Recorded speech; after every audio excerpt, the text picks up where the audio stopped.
Hi. So, as you can tell, my filming situation is a little bit different. This is only temporary. I still need to figure all of this out, my background and everything. I have a fun little light that is like the theme of today's subject matter, and I also need to get a new microphone. But I just have thoughts and opinions, and I just need to start getting them out there because I am just like it's just bottling up inside of me. So hopefully y'all still enjoy this, even though the filming setup is not the best at the moment, and I know it's been a minute. But hopefully y'all enjoy. Hopefully I can edit this decently so that way the audio is like not terrible. Anyways, without further ado, let's talk about today's subject matter, which is XO Kitty and the third season. I figured this would be a good way to start back up with my reviews and stuff and talking about shows, because I this is like one of my trash TV, and I like it, or at least I did until this season, so might as well get started. XO Kitty has always had some issues.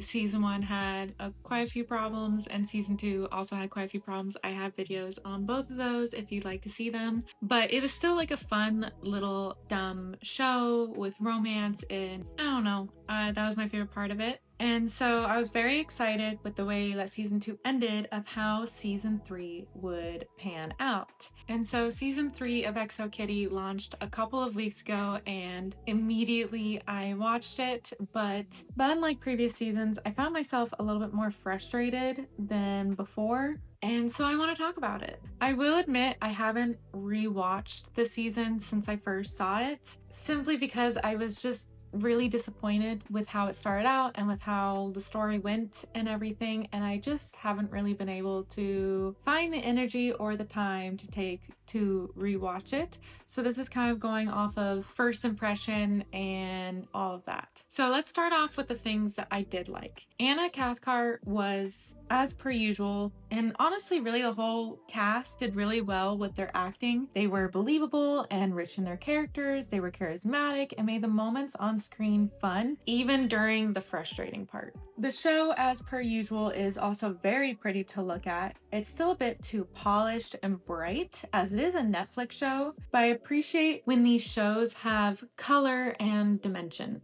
Kitty speaks a little bit of Korean, despite us never seeing her even practice, but it was such a welcome scene and I very much enjoyed it. Yuri's struggle with her class change was interesting, and while it wasn't explored as much as I would have liked, it was still a nice introduction and still a nice like bullet point and story to kind of see. But again, I would have liked a little bit more exploration. When Kitty and Minho are on screen together, their chemistry is brilliant and their scenes are just so fun. And honestly, Kitty and Minho are like some of my favorites they are my favorite part of XO Kitty, and the whole reason why I kept watching the show in the first place. Now on to the negatives. To be honest, there's quite a few negatives. From the terrible pacing, the lack of proper exploration of deeper themes like Yuri's class change, Day's need and struggle for perfect grades for his career and college aspirations, Kitty's past and family that I still don't think was ever properly explored, and Q and Jin's relationship. And what about Juliana? Hello.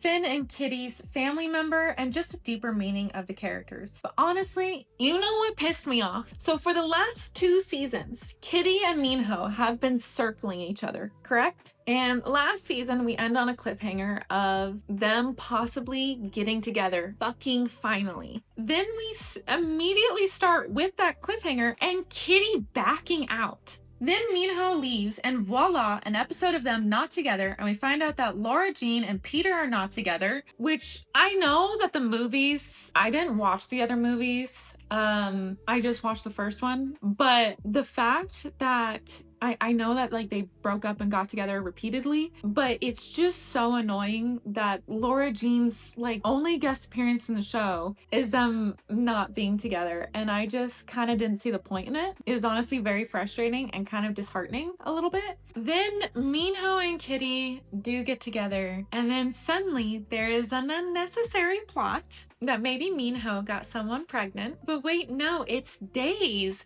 maybe pregnancy. And Minho actually gets mad at Kitty for Kitty being upset and confused and frustrated over Minho's secrecy and Minho acting fucking shady and weird and suspicious all the time. And it's never addressed and never apologized for, and just kind of like played off as Kitty being like too invasive and overreacting to really strange behavior and conversations that, honestly, what the fuck?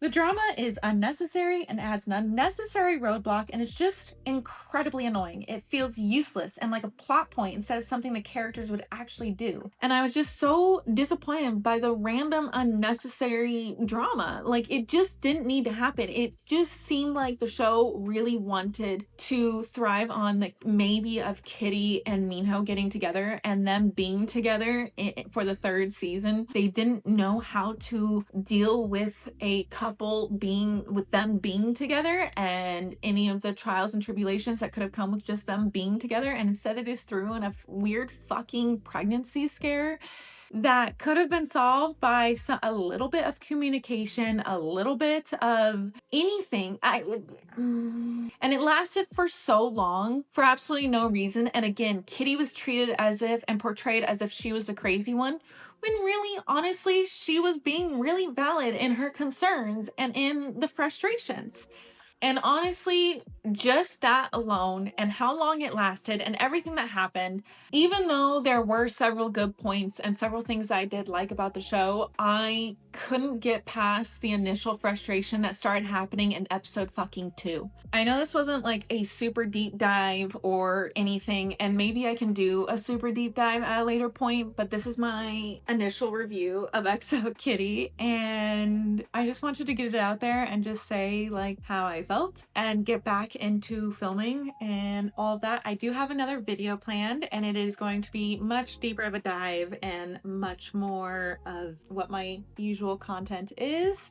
I just wanted to talk about this one really quick, get your guys' opinions if you had any, if you've seen it, if you share the same opinions. I was just, the show, there's really nothing to talk about because really nothing happens in it because it doesn't dive any deeper into any of the characters, into any of the themes. And the only thing that really mattered was Minho and Kitty being together, and they really fucked it up for the majority of the season. For all of the there was like 2 episodes where they were happy and good and cute, and that was it. And it's kind of disappointing because I think this is the last season, and they really fumbled it. So again, I am getting back to this. I have another video planned that will be a much deeper dive into a recent show that I watched, and I do also have some movies I've seen that I also have in the works for scripts. If you would like to follow me on my other socials, I have them here.